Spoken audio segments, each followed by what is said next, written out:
So welcome to the Railway Laser Lines How to Build series, and this is the ballast spreader, and I'll be showing you how to make the HO double O gauge version.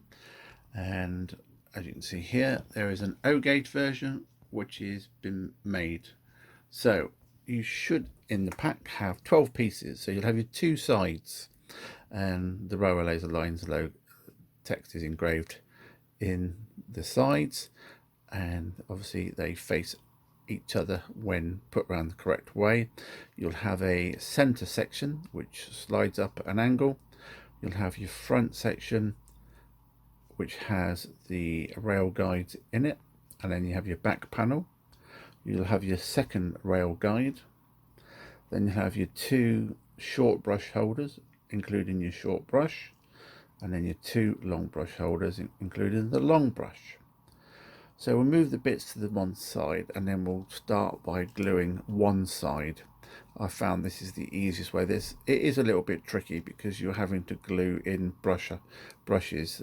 Sorry, not glue them in, but put them in between these two pieces. So they do tend to move, and you're relying on a bit of pressure to go on them. So we use some glue, and the one I use seems to be working well is Yoo-Hoo Plus Special.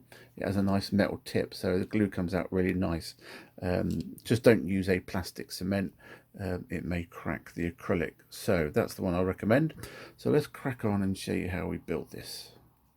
So we'll start with one of the side sections, and I've turned it the other way around, so the Railway Laser Lines text is reading backwards, and then we get the long sliding panel. Now this will only, it goes in here in those holes, it will only go one way. If you've got it around the other way, you'll see it doesn't fit the holes. So we only need to fit it the correct way, and what we're going to do is we'll be adding a small bead of glue along the inner edges of here, and then we'll fit it into place.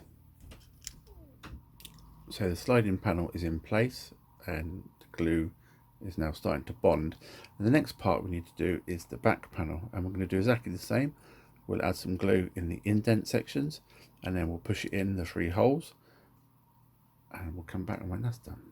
The next part to glue is the back rail guide, and this is going to slot into this hole here. So just want a tiny bit of glue on the end here, and then turn it over and do the same, and then slot it into the hole and just allow it to just hang there. It's not, these are just doing the same, they'll dry, and then you'll be able to still move them around, but just slot it into this hole and allow it to dry. And then next we're going to be adding the front panel into the 3 holes as we did with the back panel.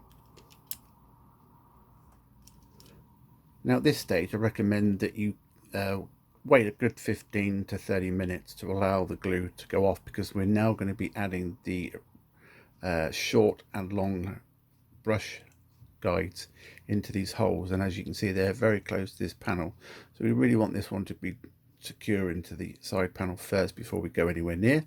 So we'll come back in about 15-20 minutes.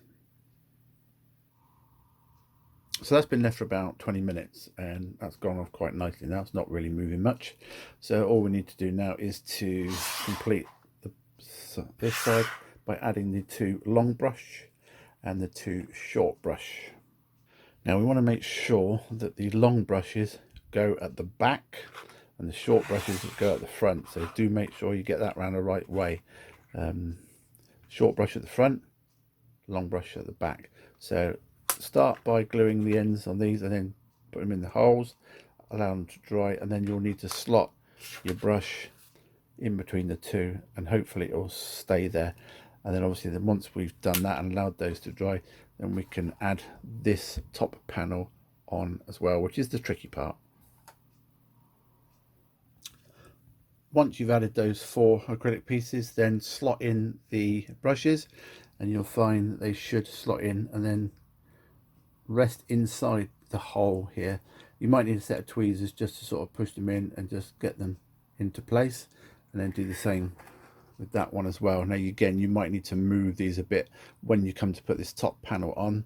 They might move, so just need your tweezers, and obviously to pop them in, obviously these are going to move slightly, so just allow these to dry like we've done the main part. So again, another 10 or 15 minutes, and then we'll add the top panel on.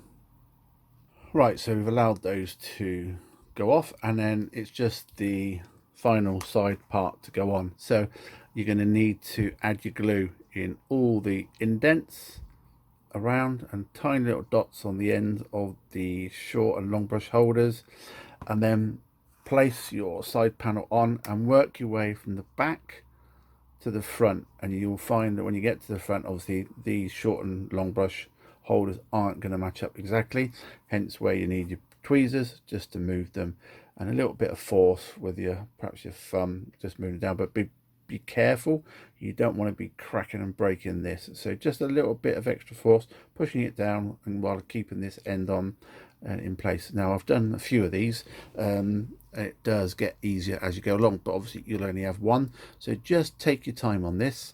And worst case, if you keep going and your glue dries but you manage to get it on, you can always add some glue, basically with the lid off, obviously go in along there and put some glue into the seeps into the joins.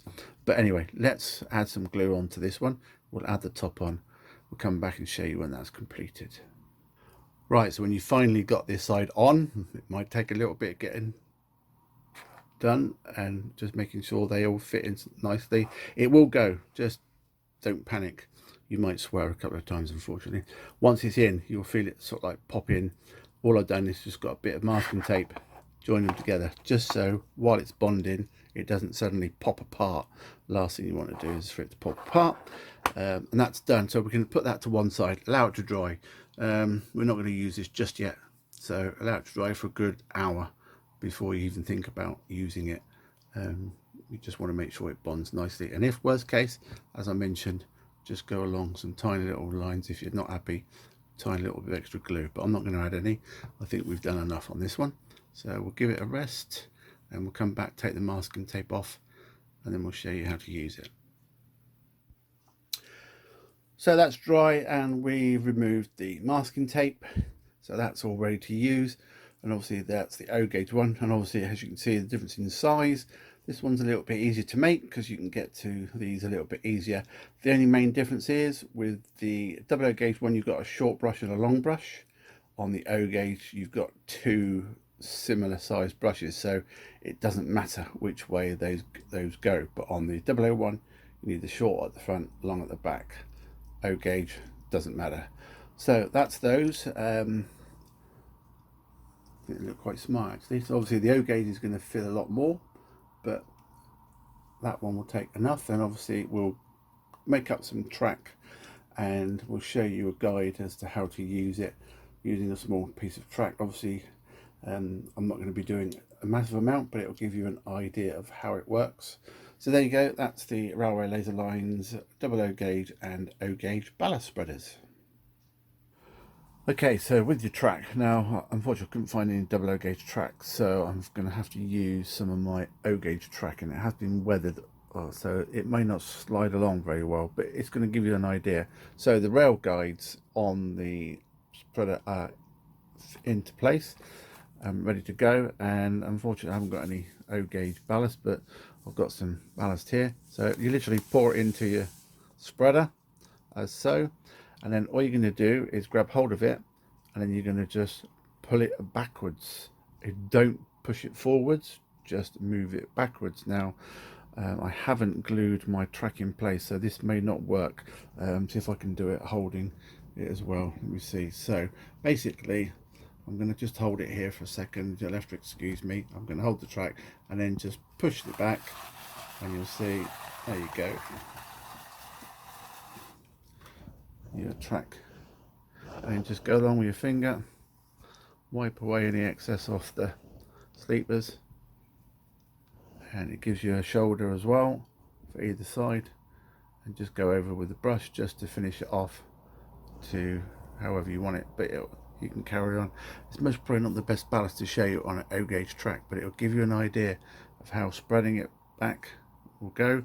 And obviously once you've emptied all your ballast, you can then go back over and with an empty ballast spreader and wipe over it again. I'll see if I can do that and show you. So with an empty ballast spreader, I've just gone over it a couple of times and you can see it's just wiped most of the ballast off the sleepers. As I said, giving you a little edge, nice line. You can obviously mask up and do it a little bit more and then go over, you know, you can get yourself a small brush and just move any excess ballast that you don't need, but it gives you a good base for adding your ballast to your track. So hopefully that makes sense. Sorry it's not the best ballast for O gauge, but it gives you the opportunity to see what it looks like when it's spread. Thanks for watching and we'll see you again soon. Take care. Bye bye.